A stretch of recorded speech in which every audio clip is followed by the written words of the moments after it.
Oh my gosh, that's good. Good morning, everyone. I'm Rich Gotieri, and this is Mike Malai, and we have the wonderful Scott. We are here today to work on some little more television stuff for you guys. We started last week, and I just want to continue that because there's some more to go over. There's always more, but I wanted to go over the differences between writing characters for television, sitcoms, and writing television and writing characters for movies. They are a little different, so I wanted to go over that today with Mike and I. And a sitcom is not really about a single character. It's really about the group and it's group dynamic and how they interact. So I want to go over that today with you guys, and Mike will chime in also, of course. Um, so while you can start with classic sitcom archetypes, you always have the cynical one. You always have the naive one. You always have usually the neurotic one, the bossy one, the lovable idiot. And if you go back, if things we discussed a little bit in the past, if you've been following us, all those go back to Aristotle and Theo, going back, and their character types going way, way back. So Greek. your job is not to change them, but your job is to make them specific and to make them fresh.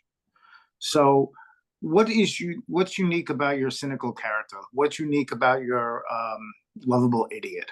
Right? How are they going to be memorable? Um, the main thing when writing characters for sitcoms is don't create a group of people who are all the same. Each character must highlight or contrast with the others. You must create comedic opposites. I'll say this always, the easiest example is The Odd Couple. One character is neat, comedic opposite is someone who's very sloppy. Right? So if you have a highly organized character, you really need to find a messy one for comedic friction. You need to define the roles, right? Each character needs to have a reason why they're there. They have to have a clear function why they're in the ensemble. If you look at, Everybody Loves Raymond or Friends, there's a reason, there's a clear function why they belong in the ensemble, right? There has to be a clear function. Doesn't matter what the reason, they have to be there for a reason. And excuse me, we have to care why they're there. We have to care why they're there. So what you want to do as a writer, as once you're creating these characters, you really want to map out the relationships. Once you have your core group of characters, you want to write a map, and you want to map out the relationships between the characters and the relationships between them all. Right? Who likes whom? Who annoys whom? How do they annoy them? Right? What is the history between each one of them? Right? What is the pre-existing dynamics between them? Right? These are gold mines in comedy, right? And it's going to give you so much conflict, and conflict, as we know, with comedy is you. That's how you're going to get your humor. So you really want to really define the relationships, and that's what's great. If you go back to Everybody Loves Raymond, if you look at the mother as Dolores's character, as everyone had a specific relationship with her, right? Deborah's character, Ray's wife, had a relationship with her. Raymond had a special relationship with her. Robert had a special relation. The husband had a special relationship. That's where the comedy comes in. So you want to do that with all of your characters, okay? Pre-existing dynamics are very, very, very, very important in comedy when it comes to sitcoms, even in Friends, right? Ross loved Rachel years before, right? And that's where the gold comes in. Every character, comedic or dramatic, needs these elements. They're just every character needs to have them. They have to have a want, right? They have to have motivation, right? Every character fundamentally has to have a desire, right? Now, with sitcoms or even a dramatic series, they have to have a fundamental desire in the particular episode, but they also have to have a fundamental desire for the life of the character in the whole show, if that makes sense. It doesn't have to be lofty, but it has to be there. All right. It could be something simple as wanting to be like, or they want to avoid responsibility, or they like Ralph Cramden's always there. They want to have a get rich quick scheme, but there's always something there. Okay. Like Jerry Seinfeld in character in Seinfeld, he everything has to be just so, right? Michael Scott in The Office is like he just wants to be liked. He wants to be loved. He wants to be seen as a cool boss, right? So that's number one. Number two is, and Mike and I talk about this all the time, every character has to have a flaw. Okay. Woody Allen's character is not a little neurotic, he's a lot neurotic, right? Yeah. This is where true comedy comes from. It's the character's Achilles heel. They consistently make mistakes, they're endearing. Their quirks get them in trouble, right? Joey's quirk in Friends is that he's always he's a lady, he's a womanizer, right? That's his flaw. And he's stupid. That's another flaw he has. Yeah. Find the flaw, find the character with comedy. Find the flaw, find the character. I teach it in my sketch classes, I teach it in comedy writing classes, but it's true. You know, you find the flaw, you find the character. And when you find the flaw in comedy, that's what makes the audience attracts the audience to the character. All right. The next one is the belief system, also called the worldview. I know I'm going quick, but this is super, super important in comedies. How does the character see the world? And it should be different than how any other character in the sitcom sees the world.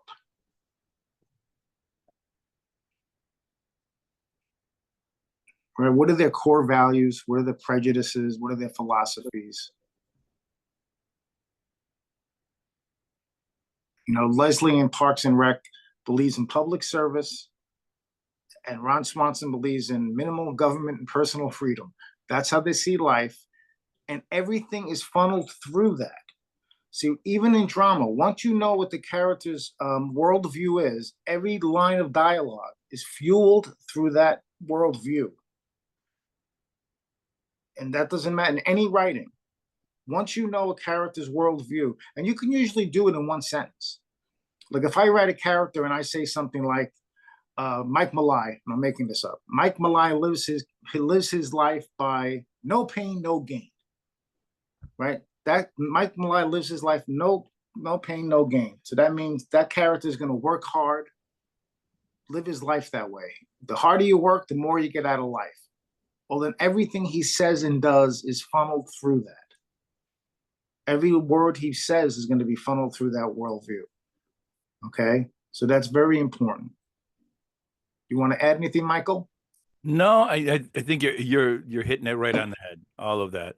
I mean, it's like, even the, you know, keeping you said, the going after, catchphrases, idiosyncrasies, being, repetitive lines, somebody that gets repeated all the time, and gets that laugh that comes through there, the running gag, what's a consistent source of humor for a character like Kramer's entrances on Friends, Ross's divorce, but Kramer's entrances were legendary. What about Newman? Every time he walked in the room, Jerry Seinfeld said, "Nah, Newman," you know, and everybody laughed. I mean, it's like that doing the repetitive thing. How that exasperates humor. Exaggerating. Exaggerations. That's what makes a sitcom funny and appealing and wanting to come back for more.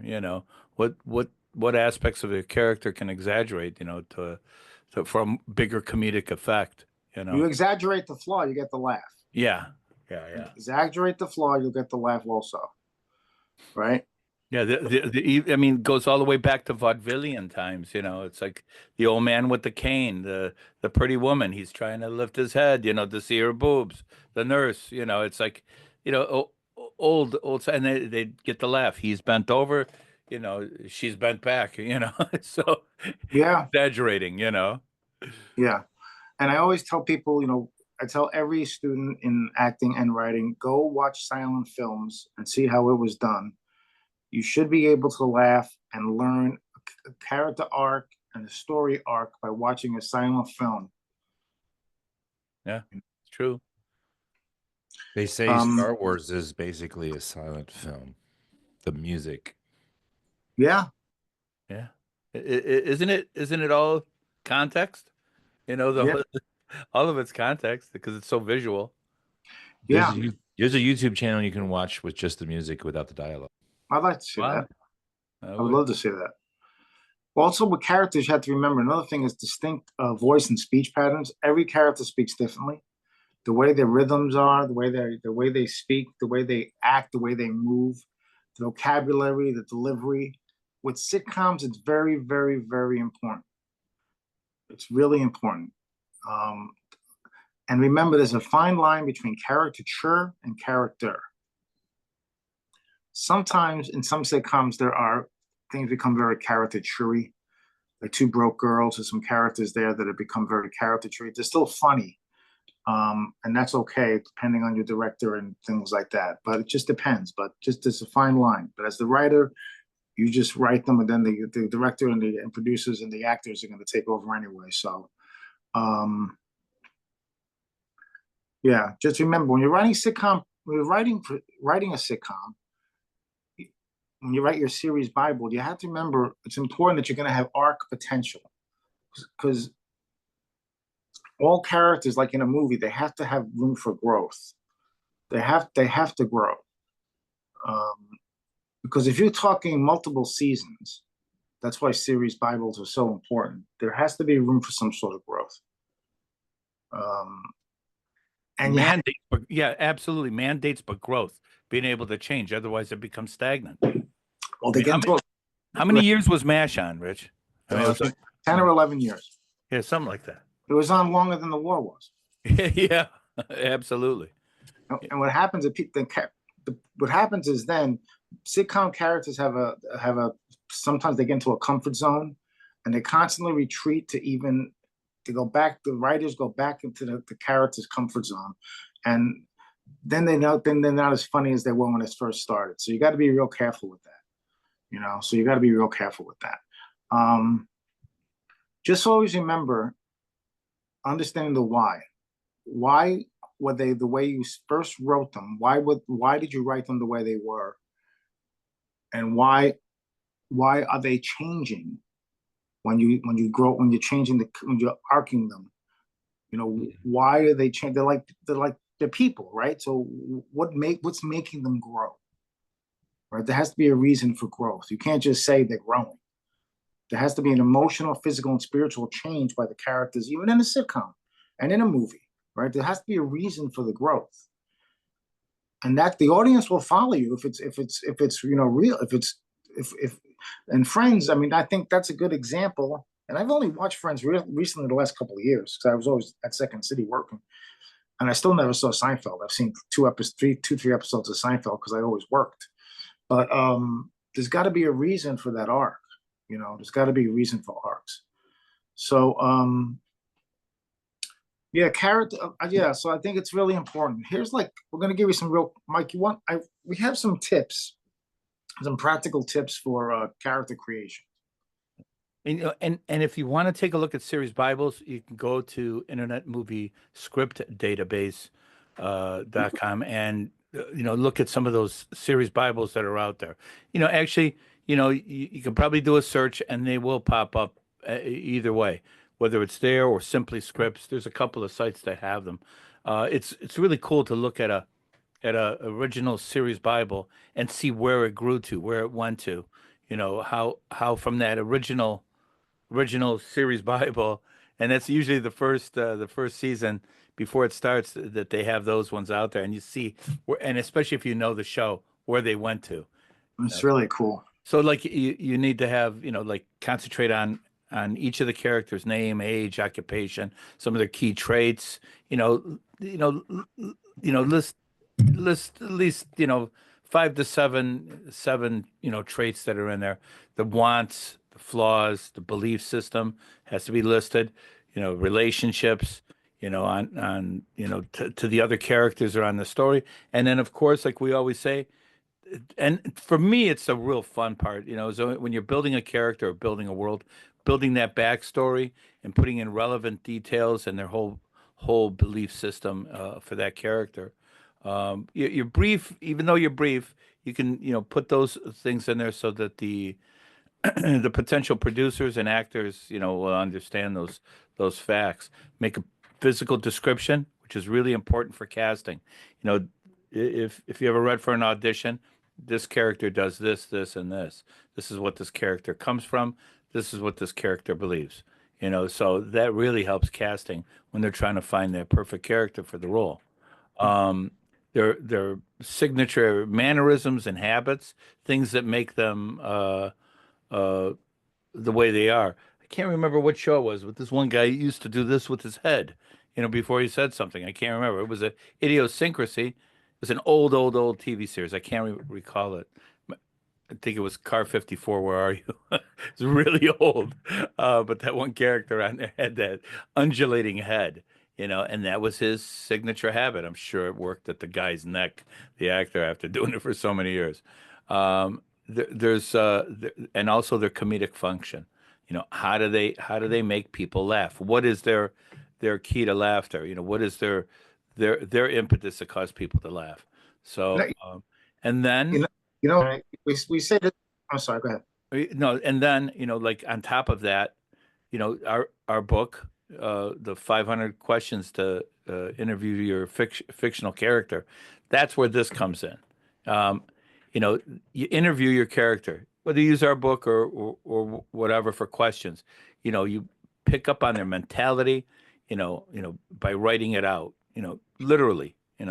Interview characters. Ask them a question, even if you're doing it to yourself. Get into your character's mindset. Really, so you can understand them and answer those questions. What's their biggest fears, their happiest memories? You know, political views, favorite foods, and so on. So that's what makes uh, your script and your story have personality. When they have personality, so does your script. I was just going to say avoid stereotypes because that's the biggest thing you have to writing sitcoms. You have to be very clear of. Easy to do. Easy to do, and just give them secrets. Secrets is it's a big deal. I say this all the time. Give them two things. Give them secrets, and give them defining moments. Every character you write should have defining moments to make them who they are. Because we all have them. We're all the people we are today because of the defining moments that happened in our lives. So I think it's important to understand their defining moments to make them who they are. And as you're writing your core, this is the last thing. And as you're writing your core characters, just remember important who in the cast that you're writing are their comedic opposites.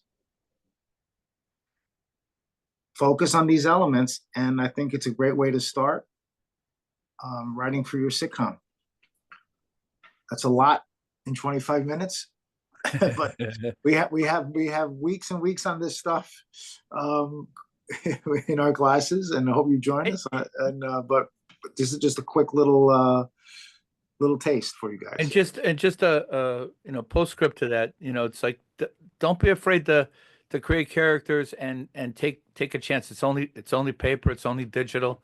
Go ahead and create that character, and if it doesn't work, don't be afraid to whack them. Take that out of there and say, hey, I'm changing them out. You're the creator. You're making it. You're making the story. So it's like you can always change out your characters. And if it's not working, it's not working. Know it early on.